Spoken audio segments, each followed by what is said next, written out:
Well, good evening, everyone. It is great to see you. As Mary has already indicated, we're very excited about this series on Tuesday nights, and also the one that's going to be starting on the 11th on Thursday nights. So, we're glad you're here, and welcome to the C.S. Lewis Study Center. Let's begin with giving you something that will guide our discussion tonight. This is going to be a combination of a semi-formal presentation and a discussion, okay? So that's why I'm standing instead of sitting at the table. I'll pause and stop, and we'll talk, and then I'll go back into this outline. So let's start with everyone. Please have a copy of the outline, and we'll begin looking at our theme for these 5 Tuesday nights. It's hard for us as Americans, by and large, to get a real handle on the impact of what we in the States call World War I, but what in Europe and England is called the Great War. We have had the opportunity, Mary and I, with students and family, to travel some in France and England. I don't think I have visited a village or town in either country where I have not seen a memorial to the Great War. Not as much to what we call the Second World War, but almost every village, every town has had something that symbolized and demonstrated their reverence for those who gave their lives in the Great War. So we're going to explore over the next 5 weeks the impact of the Great War in a number of ways. And tonight we're going to begin by looking at how it impacted C.S. Lewis and someone he only met late in his life, T.S. Eliot, an American, whose poetry reflects, as I hope you'll see before we finish tonight, the kind of impact on Western civilization marked by the Great War. So the first little part here is an effort to try to establish some sort of context. I am not going to try to provide a detailed analysis of how Western civilization stumbled into the Great War, or the sequence of the battles. Although that is interesting material, that is really not the focus of the 5-part series. The 5-part series focuses on what did this war, one, represent about what was happening in Western civilization, and what was the impact on Western civilization, and now, over 100 years later, its continuing impact on us. So we have to kind of put ourselves back in the 19th century for a minute, and sort of capture for a minute the sort of ambiance and atmosphere, a word that Lewis used to reflect his writings later, a kind of notion that a book should convey a kind of atmosphere in which the events of the book were played out, and the language and the descriptions and so forth lent itself to giving you a sense, a feel for that atmosphere. So what's the atmosphere for Europe in the last third of the 19th century and the beginnings of the 20th century that provided the context for this great war? Well, by the middle of the 19th century and near the last third of the 19th century, the nation state had reached its sort of full expression. It had taken the role in culture that had been occupied in previous centuries by the church, by guilds, by small communities, by levels of relationships within society. And by the middle and late half of the last half of the 19th century, the nation state had absorbed that. It had become the center, if you please, of the not just political life, but the cultural and economic life of Europe. At this point, Europe was engaged in a struggle amongst the nations for resources around the world. This is the period of imperialism and colonialism at its height. The 19th century in many ways was Britain's century. Under the leadership of Victoria, Britain was by far the strongest power in the world, especially exhibited through their navy. It was said of the British Empire, the sun never set on the British Empire. You've heard that phrase. Britain, in this sense, was stable. It was sure of itself. It was incredibly optimistic about its future and the future of humankind, understood primarily in terms of the flourishing of English life, culture, attitudes, understandings of things. On the continent, much of the same thing was going on, but there was a balance of power kind of struggle going on. What we call balance of power politics had its beginnings in this period of time. Germany as a nation is not really organized until 1873. Otto von Bismarck finally put the pieces together and sort of cobbled together what we call the German nation state. And at that point, Germany, France, everyone was scrambling with Britain to find resources that would fuel their industrial complex that was growing.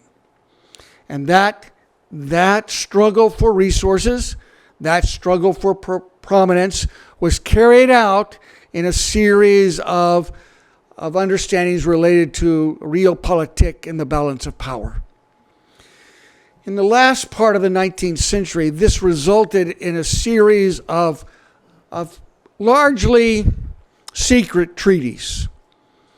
Not so much part of public discussion or even public awareness in terms of the parliament or how decisions were made at various levels.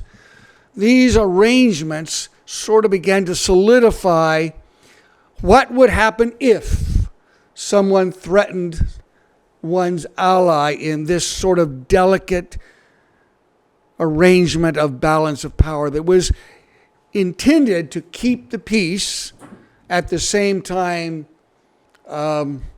validate and strengthen each of the players in this kind of odd dance. Along with that notion of balance of power, this whole project was predicated on several things that have their roots at the beginning of the Enlightenment period, the beginning of the 1600s. And they're predicated upon several assumptions. One of those assumptions is that human reason and human reason alone was sufficient as a basis for society, for politics, for governance, for the moral life, and for how one should treat one's neighbor. Reason alone was sufficient. This began as early as René Descartes. It reaches its climax with Immanuel Kant's call for a categorical imperative based on reason. The notion of human reason as the foundation of society was the sort of assumed setting for 19th century thought and life. A second assumption that is ruling this period of time is the notion that this struggle for power between the nations was understood as a part of the natural order of things. So when Charles Darwin published The Origin of the Species in 1859, almost immediately people began to interpret public life, political life, social life in terms of what was called social Darwinism. So that an individual's struggle for survival was the microcosm of the macrocosm of a country's struggle for survival, a people group's struggle for survival. And so, tied with that, came the notion that we need to make sure that we are the strongest, we being whatever people group you happen to associate yourself with, England, France, Germany, Belgium, whatever, it didn't matter, and that the strongest members of that group were the ones who mated and had children, because we have a struggle for survival here. The balance of power was the political structure, but underneath it was this assumption that this is a natural struggle for survival. So layered on top of reason, layered on top of the notion of the nation state as the primary unit, and the individual as crucial to that nation state, and the individual's relationship as a citizen to the nation state being crucial, was this notion that we are engaged in a struggle for survival, which set the stage in the last half of the 19th century for the reemergence in an active and intellectual way, in a reemergence within the academy of the study of eugenics. And so how do you make sure that your people group is the strongest and will survive in this struggle for survival? So ideas that were first suggested by Plato in the Republic now become the centerpiece for academic discussions in universities all over Europe and the United States. Mary and I have a book in our library in Riverside entitled Eugenics. It was a textbook published about 1903 or 4, something like that, if I remember right, that was used in American universities so that people would understand that only the strong can survive, and we don't need the weak folks around us. All kinds of social movements with whom we're still engaged today have their start with those assumptions that there are some people that need to survive and other people don't need to survive.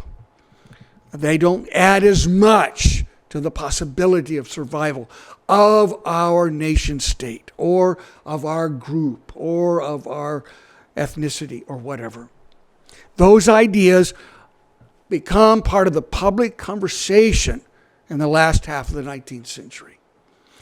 So, nation state tied to that individual's reason as the basis of all society, the notion of struggle and survival, the notion of some people need to survive and we need to make sure they survive, and we will build institutions that enable them to survive better than other people.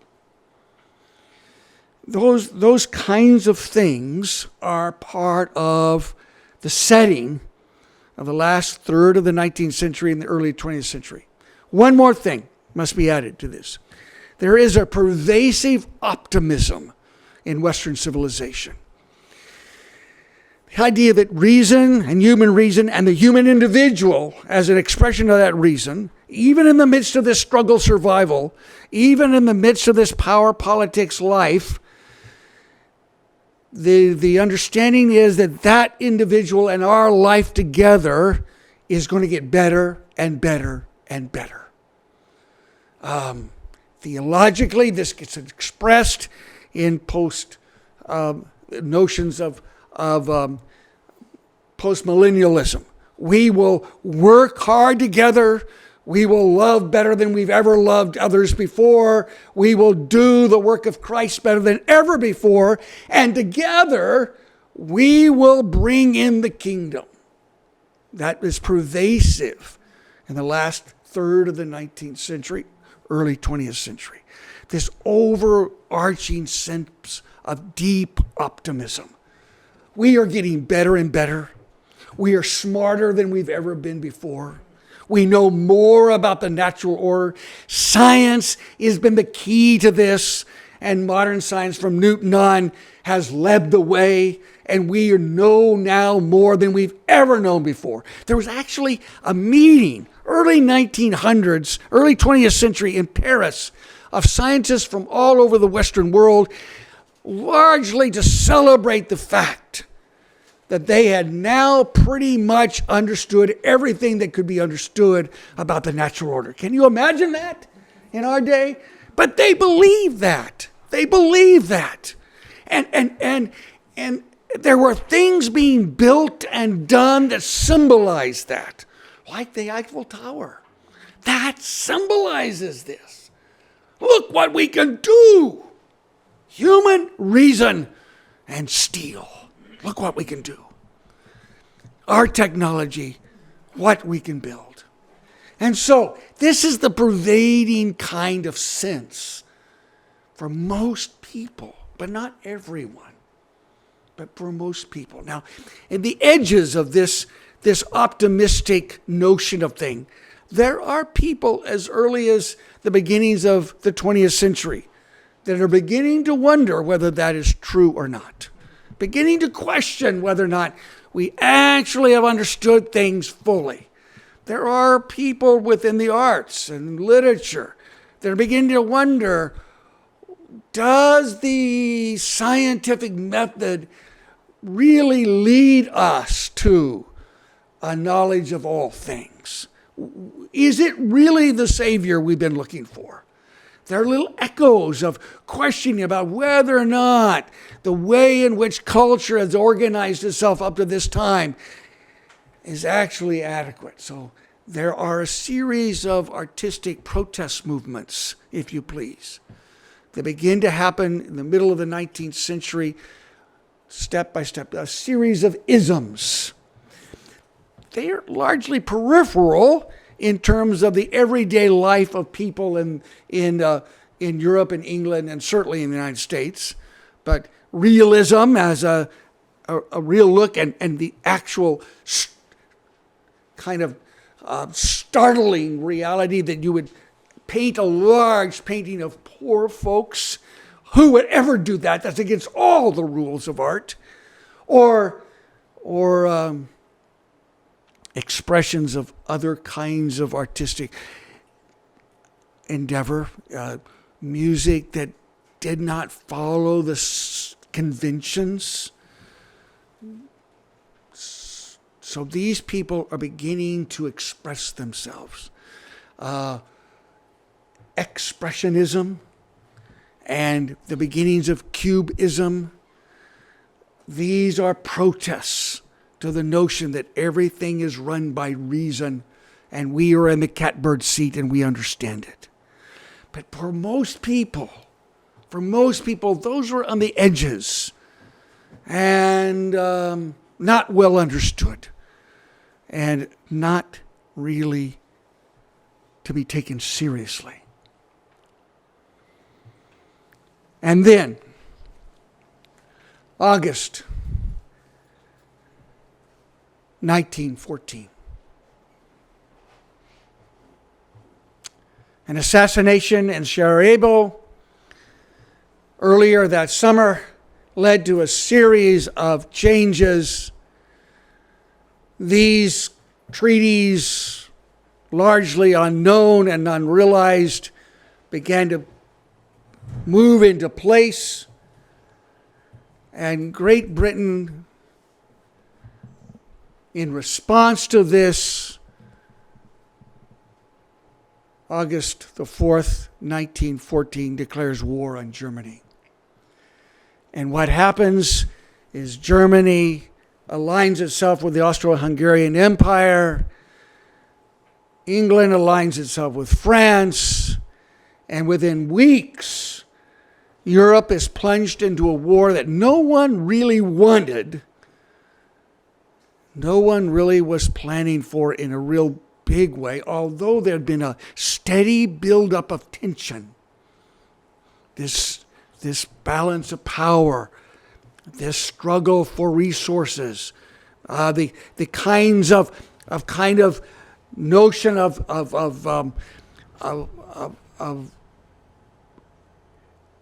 competition set the stage for this. And all of a sudden, for the ordinary person at least, all of a sudden, Europe is plunged into war. This was catastrophic. And I've listed there 3 things that I think are crucial in the outline.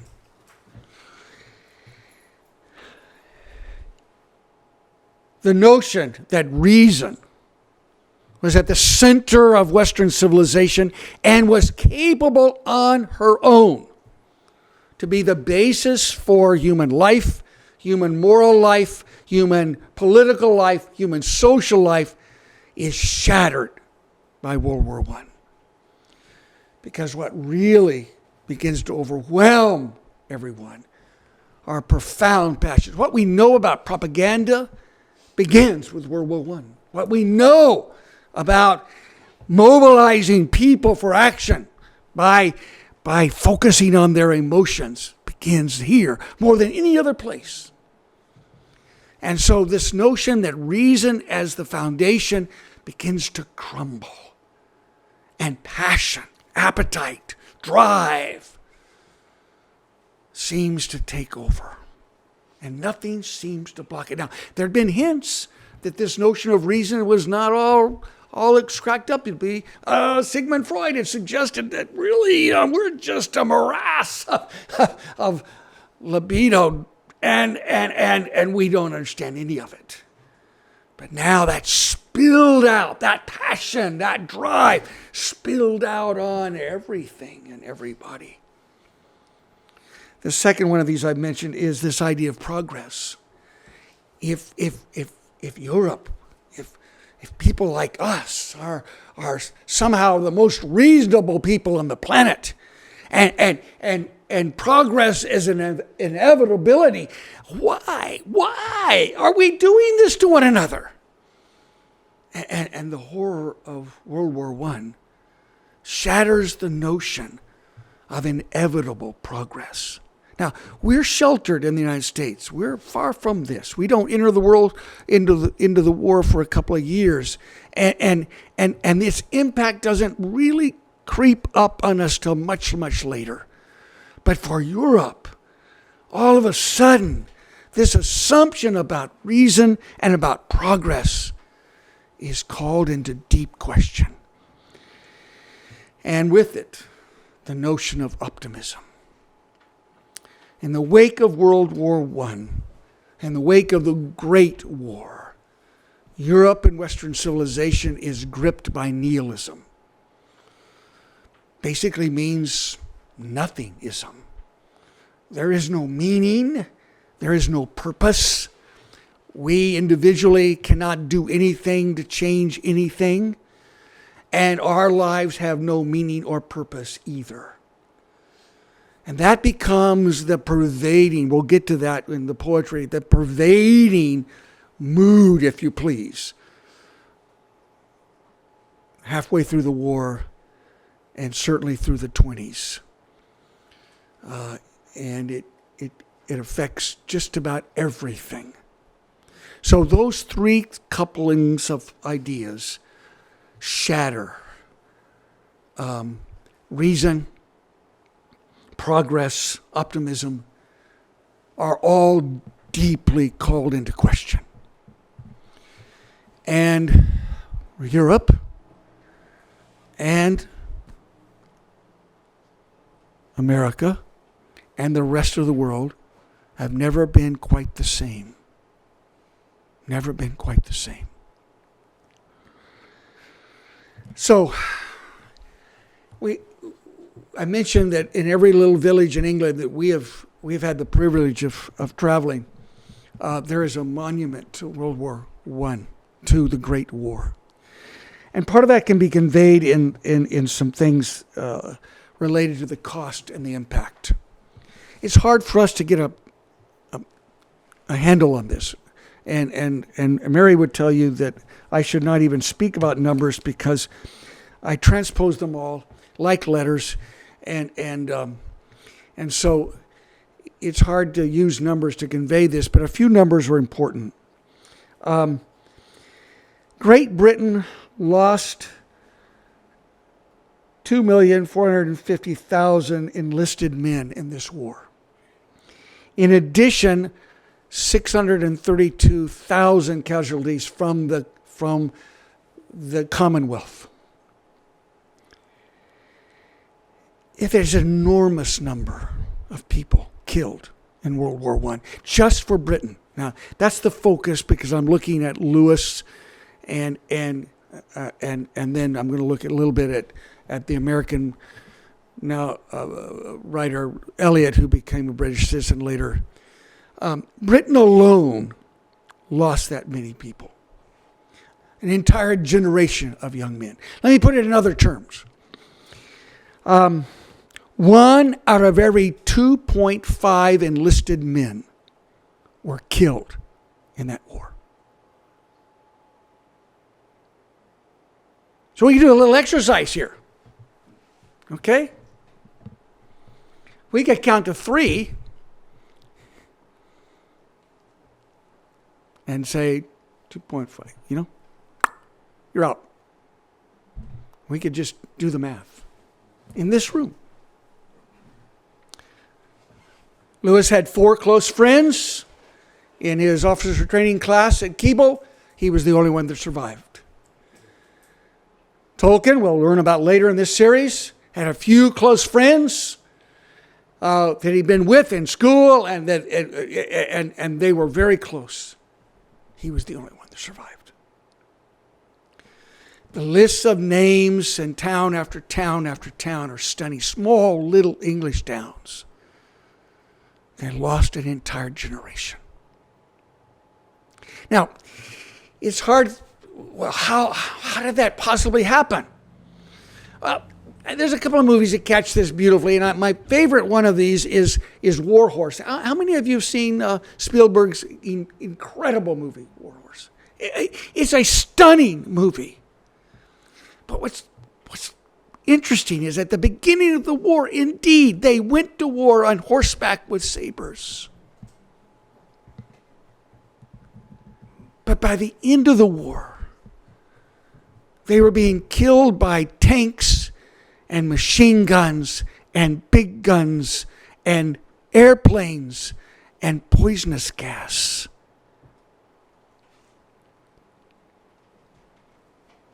The technology that was developed in the 4 years of the Great War is stunning.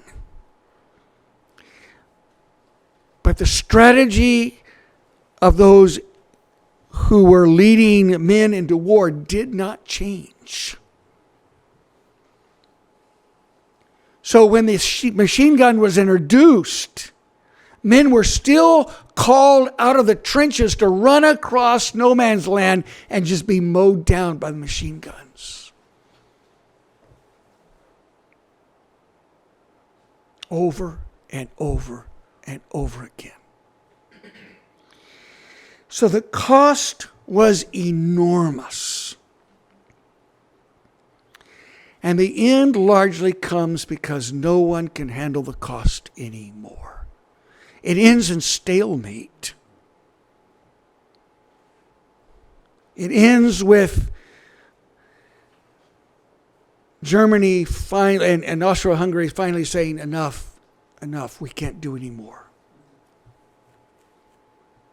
But the line had not changed hardly at all. The front line had changed very little in 4 years. So as into that war, people like C.S. Lewis and J.R.R. Tolkien were thrust. And what we're looking at in this 5-part series is, what was the impact? What was the impact? Tom Sheppey calls a series of writers that emerged out of World War I as writers of crisis. Lewis and Tolkien and several others. That their entire life of writing was shaped by that experience. And that's how they looked at everything. Well,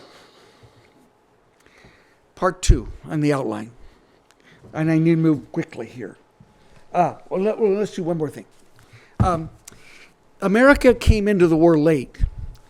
We lost a lot of men in the war. Not nearly per capita, the kind of percentages that I've just mentioned for England. But still, it was horrific for those who went to war. And for those who returned, it was life-changing. You probably know family members who were in that war. Grandparents, great-grandparents.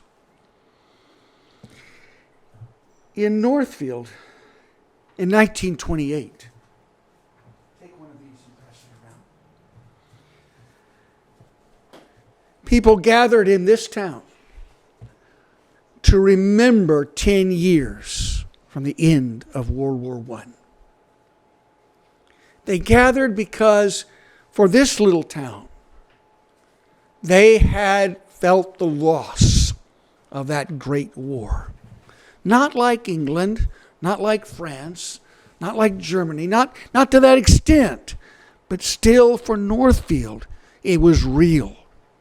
And this is a document that Mary found, made copies for each of you to have, that recounts a community-wide gathering, a worship service to remember those who had died in the war. It's fascinating, and we won't take the time to go through all aspects of it. It includes the songs that were sung, that were war-related songs. It includes times of prayer and acknowledgement. It is of fascinating historical value, but it is a marker. It's a marker that even for Northfield,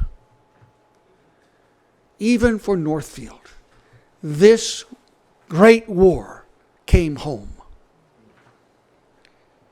And the people 10 years later were still remembering.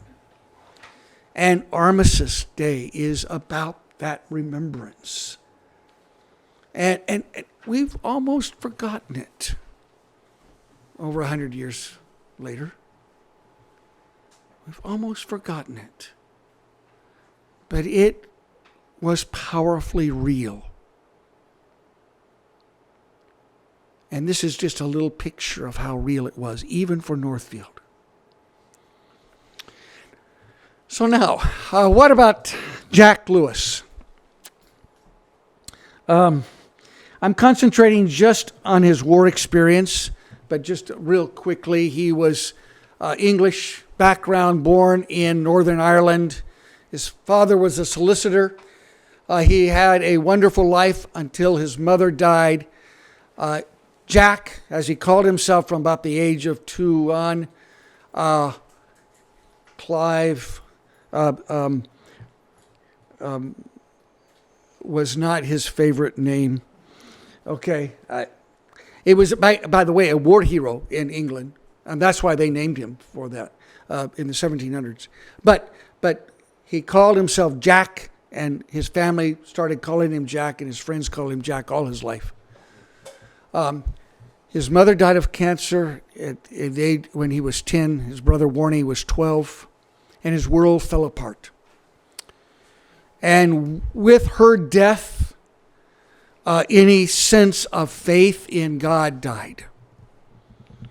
And Jack became a strident atheist. Boarding school was not good for him. After pleading with his father for several years, he was sent to learn from his father's tutor, a man named Kilpatrick, called the Great Knock.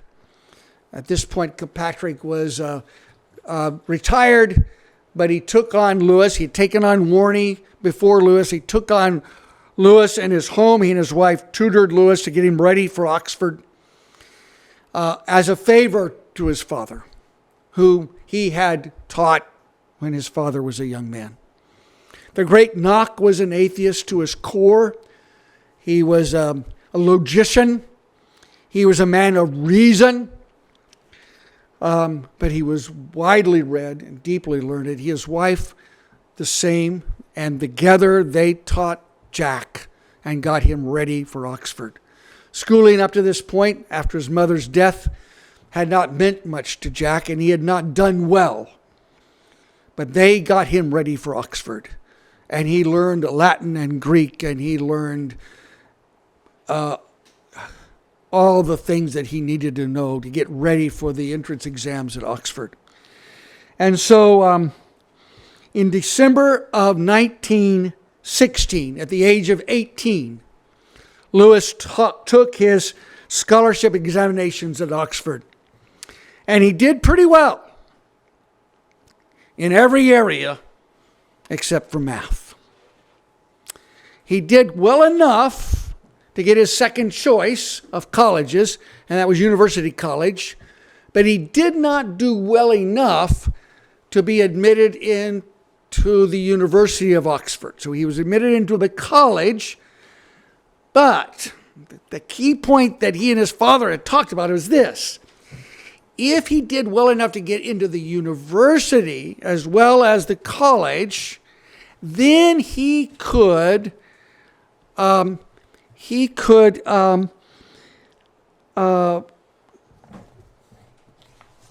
a chance to go into the military and be a part of the artillery crew rather than on the front lines.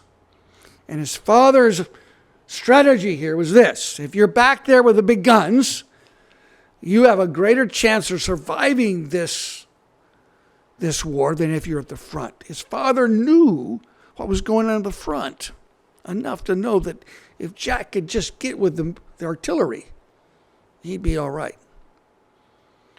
But he couldn't pass the math. So he's admitted into University College.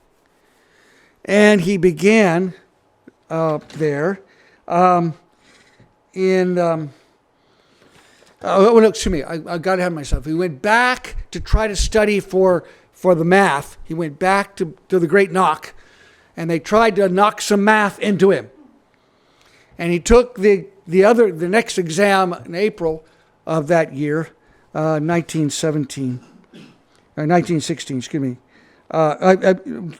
December of 16, he took the first exam, April of 1917, sorry. And he did not do well enough. But, now notice the date. The war started in 1914. So this is April of 1917, 3 years into the war. They were eager for officers. They did not have enough officers. They wanted officers. And so by April of 1917, Jack could enter the officers' training corps that was conducted on the grounds of the University of Oxford at Keble College and become an officer. Not be just an enlisted man, be an officer. And even though he didn't do the math and couldn't get with the artillery corps, at least he could do that. So Jack agreed to do that, and he entered that on April 25th, 1917. And on May the 7th, he transferred from University College to Keble College. And that's where he got his training, very short period of training. They were eager to get young officers. He is, remember, he's 18. He's 18. Okay. And on September the 25th, 1917, he was commissioned and assigned to the 1st Battalion of the Somerset Light Infantry and sent to France, arriving at the front on his birthday, now 19 years of age, November the 29th, 1917. He came to the bloodiest section of the front, the Battle of the Somme. The river had become the battle line, and not much progress had been made by either side. J.R.R. Tolkien was sent to the same area, even though they did not meet in the war at all.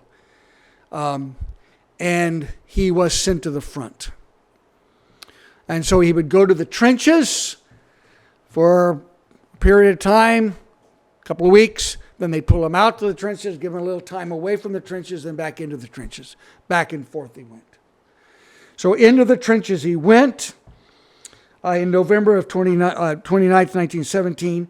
On February the 1st, 1918, he was admitted to a British field hospital for trench fever.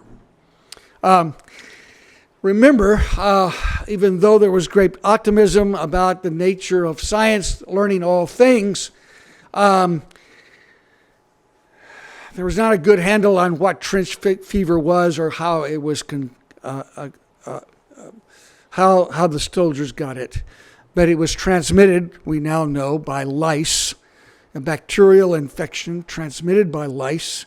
It produced high fevers, sometimes seizures, sometimes because of the high fevers damaging heart, other organs. Very serious. Many who got trench fever never survived it. So he was sent to the hospital with trench fever on February the 1st. He seemed to respond to the treatment better than most, and they sent him back to the front on February the 28th, 27 days later. And he remained at the front, again, on the front for a week or so at a time, then out for 3 or 4 days, back into the trenches, then out, back and forth, until April the 15th, 1918. And on that day, Jack was wounded by shrapnel from a British from British fire, from cannon fire. The long big guns that now dominated the front were not particularly accurate. And the munitions were not stable. And often they would explode in midair. Often they would explode before they hit their targets. Often they would miss their targets entirely. So Jack and a number of the men with him were injured by British fire. He received shrapnel wounds, serious wounds, in 3 parts of his body. He was sent back behind lines, first to the field hospital, and later on May 25th of 1918, sent to England to recover. And he was demobilized on December the 24th, 1918, from the military. This was Jack's experience of war. He returned to Oxford on January the 13th, 1919.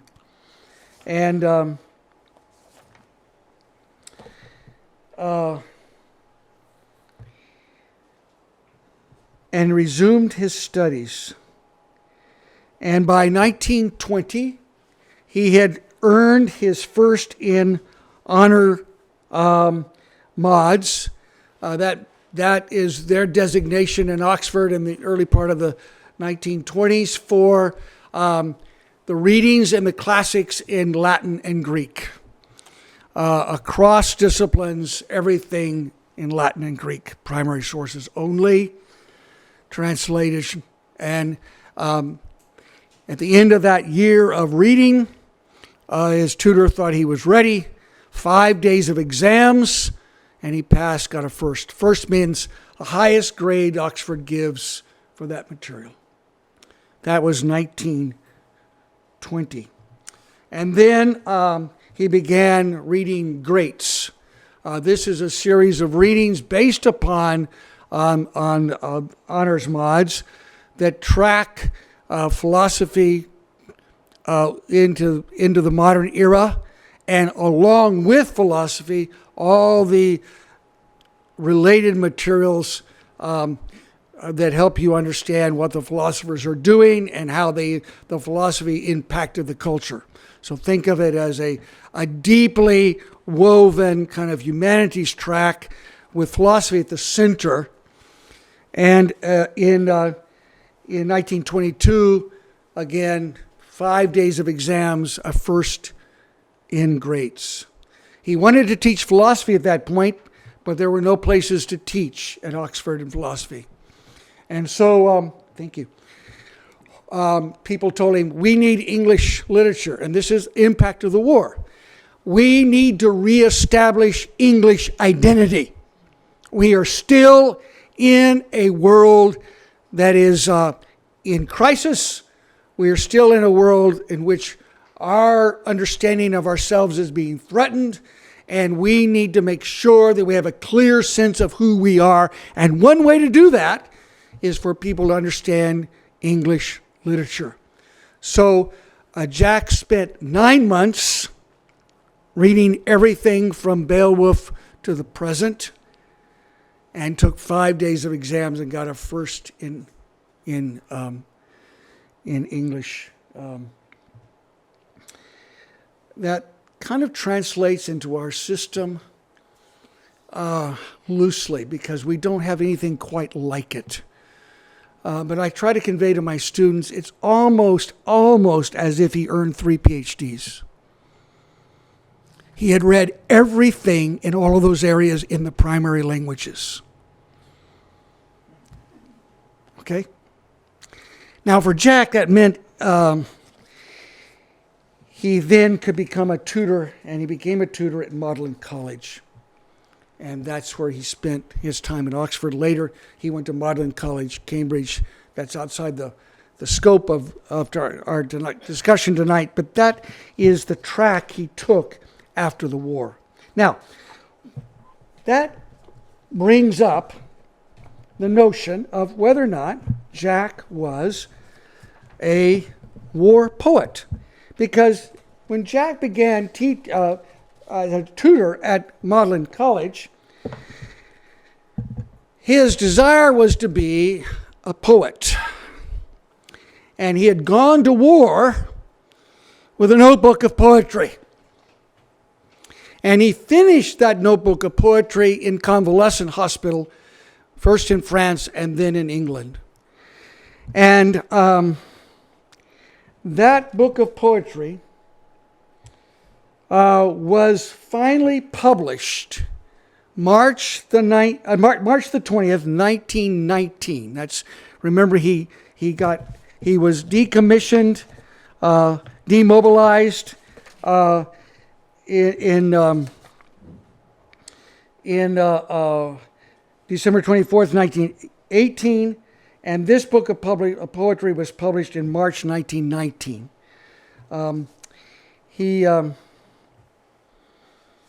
He was 20. This is the book. It's entitled Spirits in Bondage. It was published under the name Clive Hamilton. Okay? Clive, his first name. Hamilton, his mother's maiden name. Macmillan wouldn't publish it at first. Another publisher published it, kind of recognized at the time as a publisher, Heinemann, who was willing to risk a little bit. The title was controversial. He wanted initially spirits in prison, which would be a direct reference to 1 Peter chapter 3, verses 18 through 20. For Christ also suffered once for sins, the righteous for the unrighteous, that he might bring us to God, being put to death in the flesh, but made alive in the Spirit, in which he went and proclaimed to the saints in prison, because they formerly did not obey, when God's patience waited in the days of Noah, while the ark was being prepared, in which a few, that is, 8 persons, were brought safely through water. In the context of 1 Peter, this is Christ who preaches. In the context of Lewis's poetry, it is Satan. Well, his dad didn't like the use of the word prison. And so Lewis says, okay, all right, I'll use the word bondage. Where did he get that word? He got that word from Milton, Paradise Lost, Book 1, lines 57 to 62. Satan is speaking. For this eternal pit shall never hold celestial spirits in bondage, nor the abyss long under darkness cover. But these thoughts full counsel must mature. Peace is despaired, for who can think submission? War then, war open or understood must be resolved. So Satan goes to war. Lewis identifies himself with Satan. The first poem in this text, in this cycle, after the prologue, in this section called The Prison House, is entitled Satan Speaks. Now, I've given you 3 poems from this book, and so I'd like us to go to them right now. They're in their handout. The first one is In Prison. 1919 is when this is done, published. He was born in 1889, okay? 1898, sorry, I did it. I did it again. See what I do with numbers? How fun it is when I'm trying to balance the checkbook that Mary never let me touch. Now you know why. So that this is how he's understanding the world. And he is now, as kind of in the guise of Satan, speaking to those in prison, you and I. And what is that prison? The prison is what's left of Christendom. The prison is Christendom. That as far as he's concerned, World War I has destroyed, but the rest of us haven't figured that out yet. So here it goes. I cried out for the pain of man. I cried out for my bitter wrath against the hopeless life that ran forever in a circling path from death to death since all began. Till on a summer night, I lost my way in the pale starlight and saw our planet, far and small, through endless depths of nothing fall, a lonely pinprick spark of light upon the wide enfolding night, with leagues on leagues of stars above it and powdered dust of stars below, dead things that neither hate nor love it, nor even their own loveliness can know, being but cosmic dust and dead. And if some tears be shed, some evil god have power, some crown of sorrow sit upon a little world for a little hour. Who shall remember? Who shall care for it? Is this the C.S. Lewis that you thought you would hear about tonight?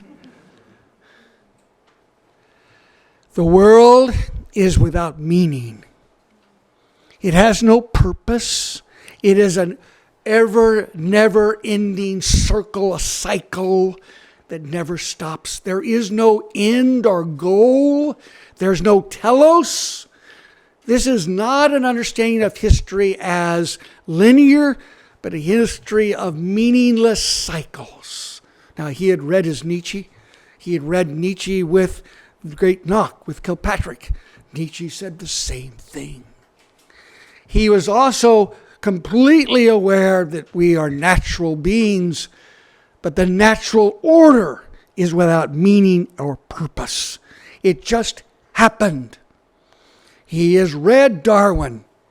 He understands that this is the way it is. He is the product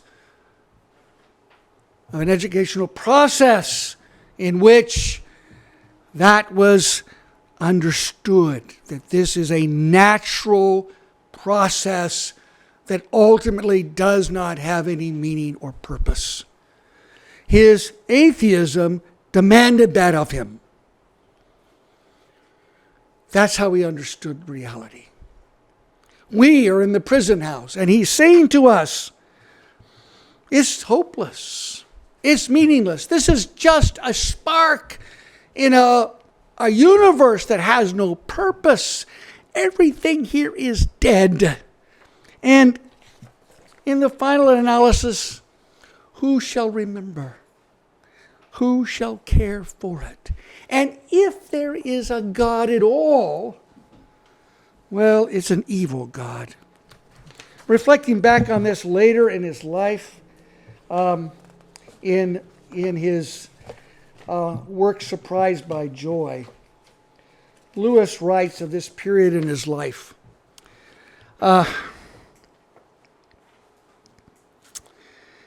Another feature in Loki Bound, and he's referring to something he wrote during this same period of time, which may be worth commenting on, is the pessimism.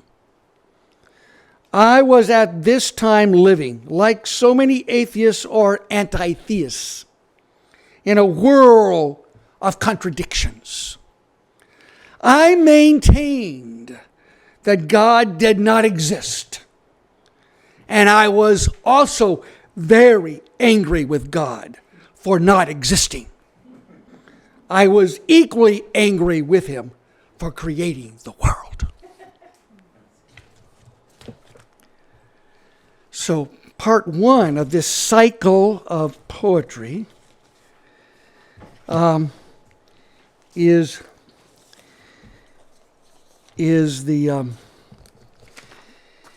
the notion of being in prison and what it means for us to be in prison. And he saw himself as one of those in prison. We'll talk about these in just a second. The second poem in your list is in the section called Hesitation.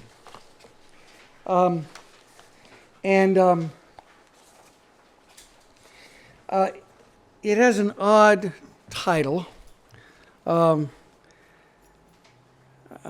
Alexandres is an odd kind of meter in English poetry, seldom ever used. It is of 6 iambic feet, or 12 syllables per line. Lewis doesn't really pull it off here. 8 out of the 12 lines, I think they're 1, 2, 3, 4, 5, 6, 7, 8, 9, 10, 11, 12, 13 lines. 8 out of 13 lines hit it. The others miss it. Okay? It's sort of not quite there. It's hard to read because this is an odd meter for English poetry. He's showing off, quite frankly. He's trying to say, I'm a real poet. See what I can do? Okay? And this is the way it goes. There is a house that most of all on earth I hate. Though I have passed through many sorrows and have been in bloody fields, sad seas and countries desolate, yet most I fear that empty house where the grasses green grow in the silent court, the gaping flags between. And down the moss-grown paths and terrace no man treads, where the old weeds rise deep on the waste garden beds. Like eyes of one long dead, the empty windows stare. I fear to cross the garden. I fear to linger there, for in that house I know a little silent room where someone's always waiting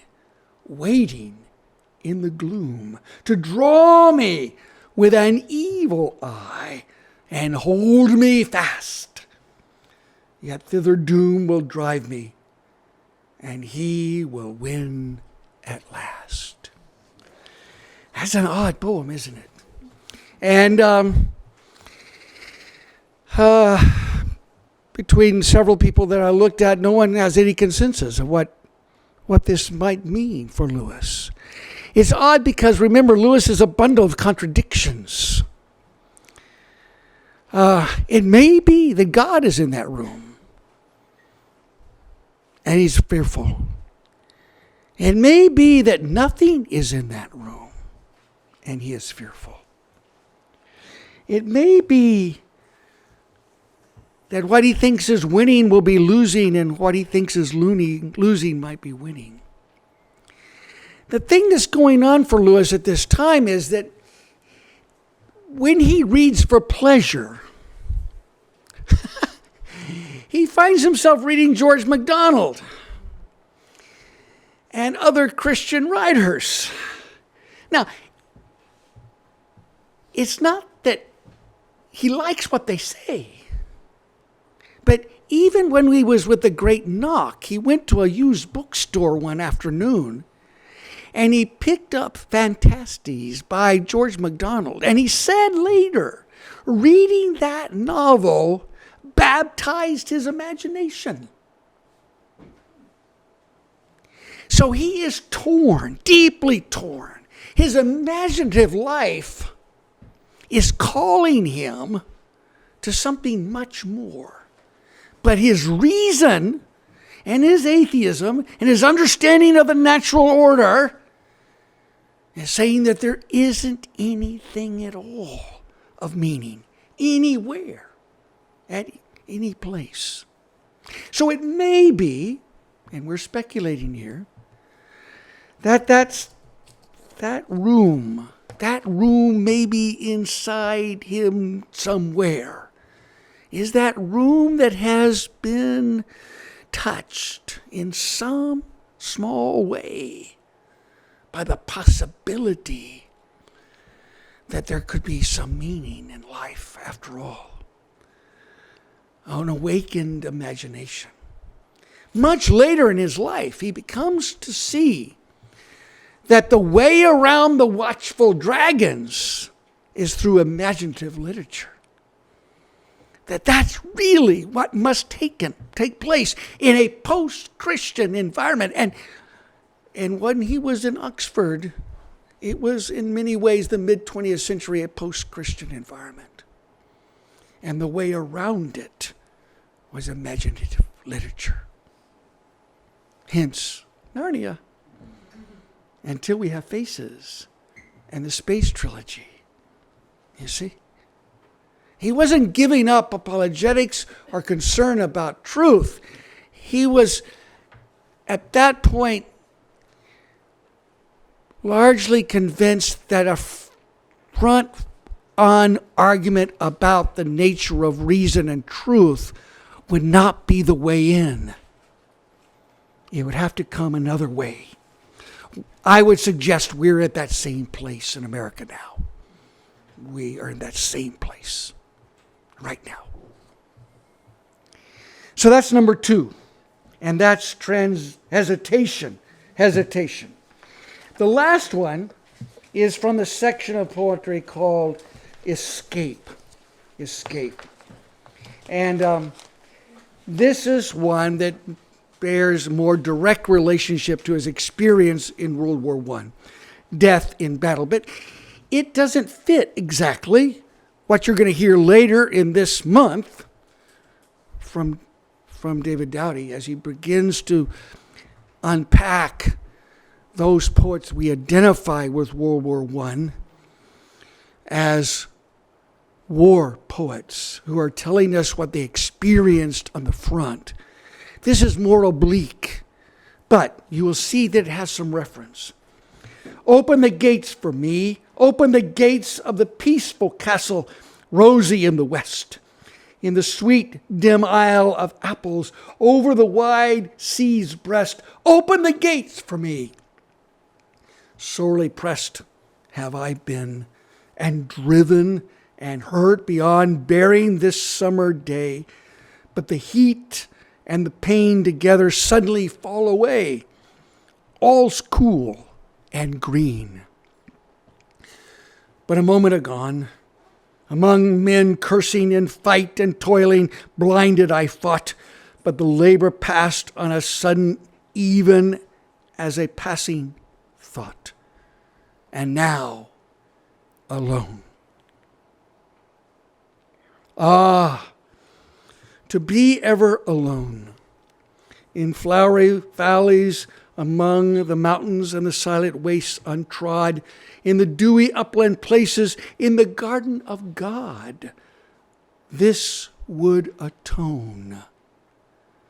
I shall not see the brutal, crowded faces around me, that in their toil have grown into the faces of devils, yea, even as my own, when I find thee, O country of dreams, beyond the tide of the ocean, hidden and sunk away, out of the sound of battles, near to the end of day, full of dim woods and streams. Fascinating. The Isle of Apples, well, that is a reference to Avalon. In English lore, the land of Arthur. This is a dream world for him. A dream world that he wishes he could find again. A dream world that would put behind him and out of his mind somehow what he had seen and experienced. That somehow or another, if he could be in that world again, if he could find that time alone, this would atone. But there's no time alone. Because in his mind, all those images, all that pain, all that death and destruction are with him. Now this is not as graphic and as direct as you're going to encounter later this month. But this is Lewis struggling with those days on the front and what that meant. At the end of the month, Dr. Kaiser is going to walk us through learning in wartime. Lewis wrote that essay early in World War II. He was traveling on the weekends to encourage Royal Air Force personnel in the Battle of Britain.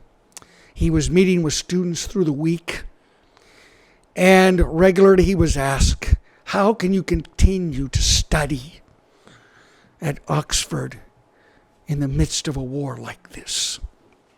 So we'll look at that on the last Tuesday night of this month. And you'll see what's happened from 1919 to early 1941, 42, okay, in his thinking.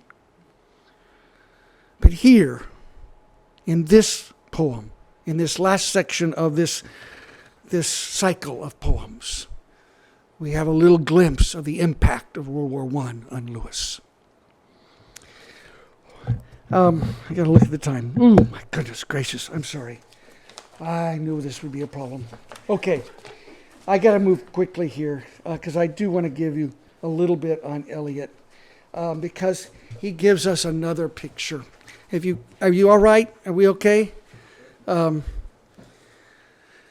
Eliot was born in St. Louis, Missouri. Very well-to-do family, rich history in American life.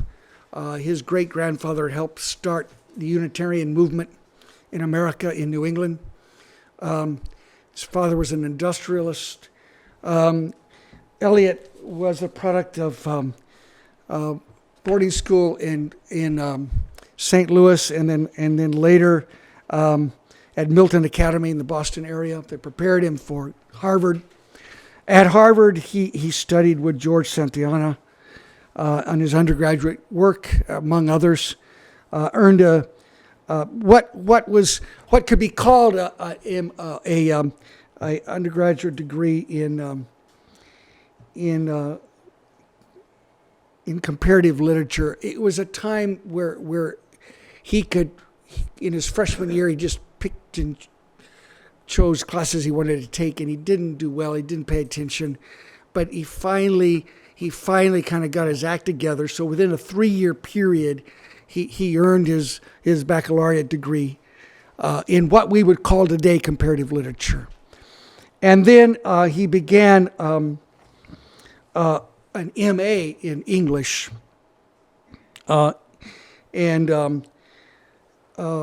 that's where he had more time with George Santayana, who was a philosopher, but he was doing, his English was the focus of his MA. He did that in 1 year.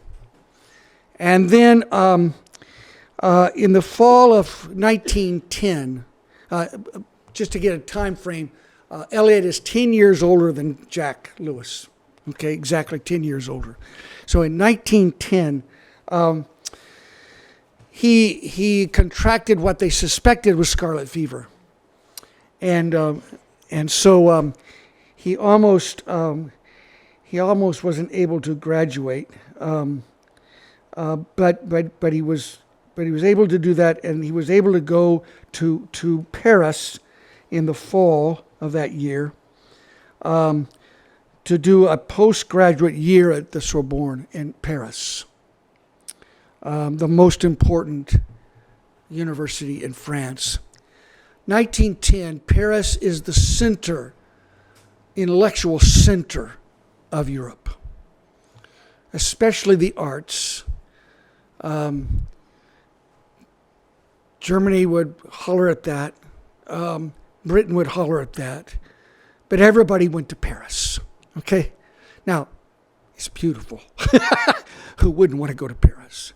Except when it's 117 degrees. But he went. And there, he hung around with folks. He met a good friend to whom he gives the kind of the subtitle to the love song of J.L. Prufrock in his honor to this friend, Jean Venal, who died in World War I as a medic. He was studying to be a doctor when Eliot met him, and he died in the war. He also studied with Emile Durkheim, played around and got to know Pablo Picasso. His most important philosophical influence was Henri Bergson. That year was pivotal for Eliot. He returned then after that year, and in the fall of 1910, he began working. Fall of 1911, excuse me. He began working on his PhD in philosophy. But that time in Paris was crucial because he began working on a set of poetry in that year that changed the course of 20th century poetry. He returned to Harvard and did a PhD in philosophy, working with Santayana and William James and some guy named Bertrand Russell, Uh, and Josiah Royce, who was his principal guide. He was writing a dissertation, analyzing and critiquing a British thinker by the name of Bradley. And as part of that study, in 1914, early in the summer of 1914, he did a seminar at Marburg in Germany and was going to make his way to Merton College, Oxford, by the fall of 1914 to finish his study, to finish up his dissertation. But as you now know, August of 1914, the world changed. He made it out of Europe via Paris to London, and he stayed in London. He continued to work on his dissertation. He eventually finished it, but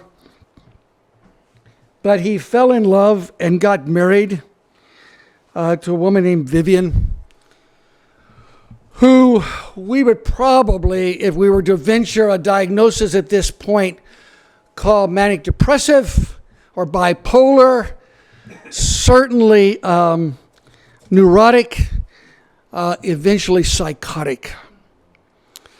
She was afraid to travel across the ocean in wartime, so Eliot never went back to Harvard to defend his dissertation, so he never earned his PhD in philosophy. He stayed in London, and he connected with people like Ezra Pound and Ankin, and he lived in the home of Bertrand Russell, he and his wife, and he became a fixture in London literary life. And the thing that put him on the map was his first book of poetry that had been published in 1917. And the first poem of that book had been published in a poetry journal in 1915. And Mary has prepared you a copy of it. And it's called The Love Song of J. Alfred Prufrock. So the time is 1915. He's had his time in Paris. He's gone back. He's worked on his philosophy. He's gone to Europe.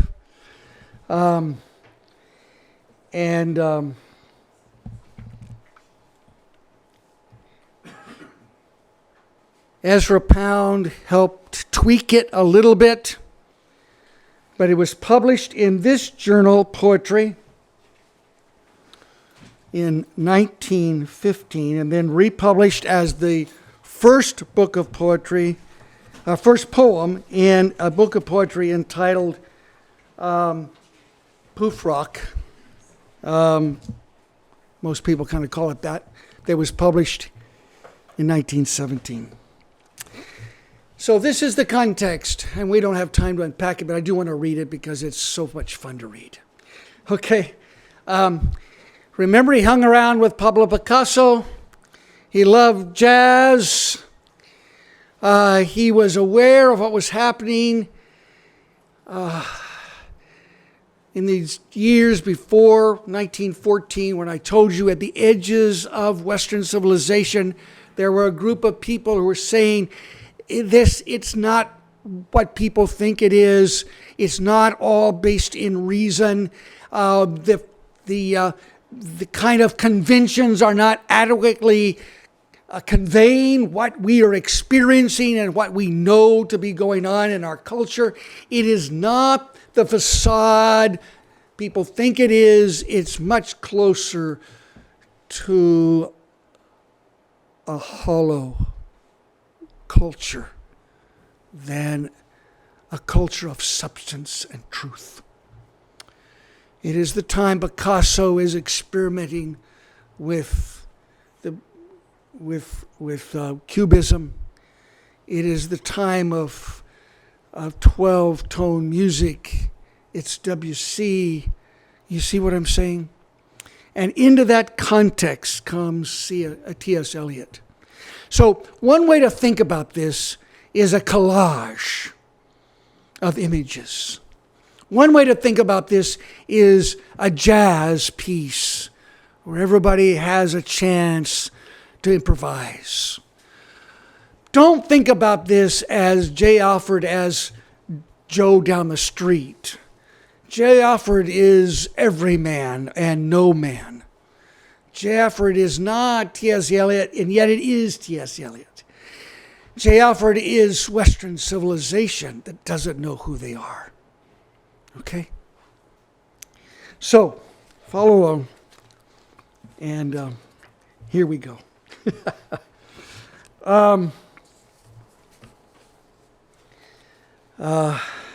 By the way, I'm not going to even read this. We don't have time to do this. But the quote there is from Dante, and it's from the Inferno. Okay? All right? That's all you need to know, honestly. Okay? At this point, that's all you need to know. Let us go, then, you and I, when the evening is spread out against the sky like a patient etherized upon a table. Let us go through certain half-deserted streets, the muttering retreats of restless nights, in one-night cheap hotels and sawdust restaurants with oyster shells. Streets that follow like a tedious argument of insidious intent to lead you to an overwhelming question. Oh, do not ask, what is it? Let us go and make our visit. In the room, the women come and go, talking of Michelangelo. The yellow fog that rubs its back upon the window panes, the yellow smoke that rubs its muzzle on the window panes, licked its tongue into the corners of the evening, lingered upon the pools that stand in drains, let fall upon its back the soot that falls from chimneys, slipped by the terrace, made it seldom leap, and seeing that it was a soft October night, curled once about the house and fell asleep. And indeed, there will be time for the yellow smoke that slides along the street, rubbing its back upon the window panes. There will be time. There will be time to prepare a face to meet the faces that you meet. There will be time to murder and create. A time for all the works and days of hands that lift and drop a question on your plate. A time for you and a time for me. And a time yet for 100 indecisions and for 100 visions and revisions before the taking of for taking of a toast and tea. In the room, the women come and go, talking of Michelangelo. And indeed, there will be time to wonder, do I dare? And do I dare? Time to turn back and descend the stair with a bald spot in the middle of my hair. They will say, how his hair is growing thin. My morning coat, my collar mounted firmly to the chin, my necktie rich and modest, but asserted by a simple pin. They will say, but how his arms and legs are thin. Do I dare disturb the universe? In a minute, there is time for decisions and revisions, which a minute will reverse. For I have known them all already, known them all. Have known the evening, mornings, afternoons. I have measured out my life with coffee spoons. I know the voices dying with a dying fall beneath the music from a further room. So how should I presume? And I have known the eyes already, known them all. Eyes that fix you in a formulated phrase. And when I am formulated sprawling on a pin, when I am pinned and wiggling on the wall, then how should I begin to spit out all the butt-ends of my days and ways? And how should I presume? And I have known the arms already, known them all. Arms that are braceleted and white and bare, but in the lamplight, downed with light brown hair. Is it perfume from a dress that makes me so digress? Arms that lie along a table or wrap about a shawl? And should I then presume, and how should I begin? How shall I say, I have gone at dusk through narrow streets and watched the smoke that rises from the pipes of lonely men in short sleeves leaning out of windows? How should I have been a pair of ragged claws scuttling across the floors of silent seas, and the afternoon, the evening sleeps so peacefully, smoothed by long fingers asleep, tired, or it malingers, stretched on the floor here beside you and me? Should I, after tea and cakes and ices, have the strength to force the moment to its crisis? But though I have wept and fasted, wept and prayed, though I have seen my head, grown slightly bald, brought in upon a platter, I am no prophet, and here's no great matter. I have seen the moment of my greatness flicker, and I have seen the eternal footman hold my coat and snicker. And in short, I was afraid. And would it have been worth it after all?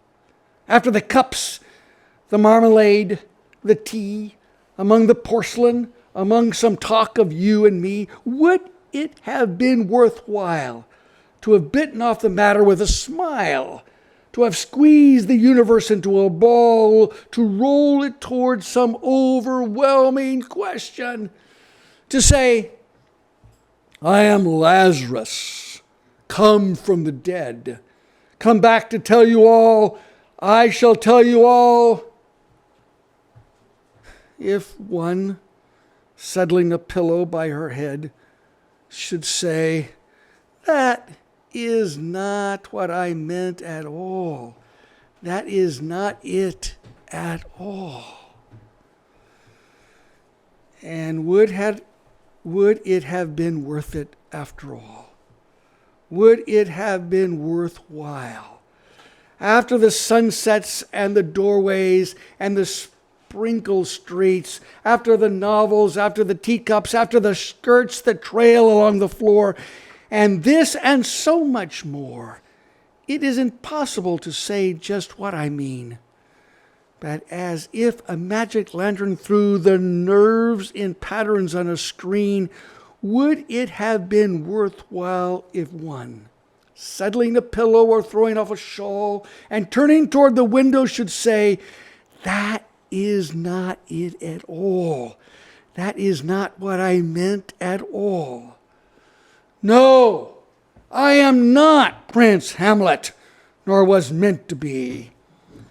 Am an attendant lord, one that will do to swell a progress, start a scene or two, advise the prince, no doubt, an easy tool, deferential, glad to be of use, politic, cautious, meticulous, full of high sentence, but a bit obtuse, at times almost ridiculous, almost at times the fool.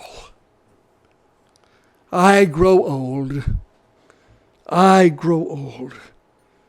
Shall I wear the bottoms my trousers rolled? Shall I part my hair behind? Do I dare to eat a peach? Shall I wear white flannel trousers and walk upon the beach? I have heard the mermaids singing, each to each. I do not think that they will sing to me. I have seen them riding seaward on the waves, combing the white hair of the waves blown back. When the wind blows the water white and black, we have lingered in the chambers of the sea by sea-girls wreathed with seaweed red and brown, till human voices wake us and we drowned.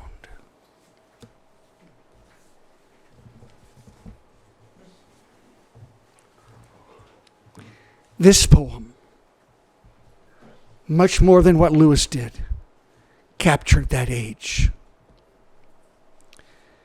And the next set of poems included The Wasteland, that became the signature poem of a movement called modernism,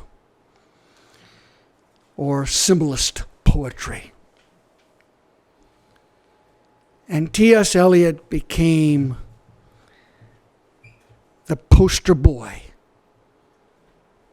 of nihilism.